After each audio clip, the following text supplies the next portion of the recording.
Amigos, me quedé de ver con mi mejor amiga en un café y voy 2 horas tarde. Entonces ya está aquí el café, pero tengo mucho miedo de cómo... Está súper enojada porque ya me marcó y está muy enojada.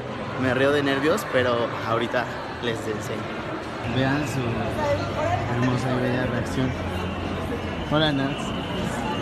Saluda. Ay, ya, Luis. ¿Estás enojada? Pues sí, güey, 2 horas esperándote. Nats, di hola. No, güey, estoy emputada. Llegué tarde para grabar este TikTok. Saluda, es que es llegando 2 horas tarde con tu mejor amiga. No, vete a la verga.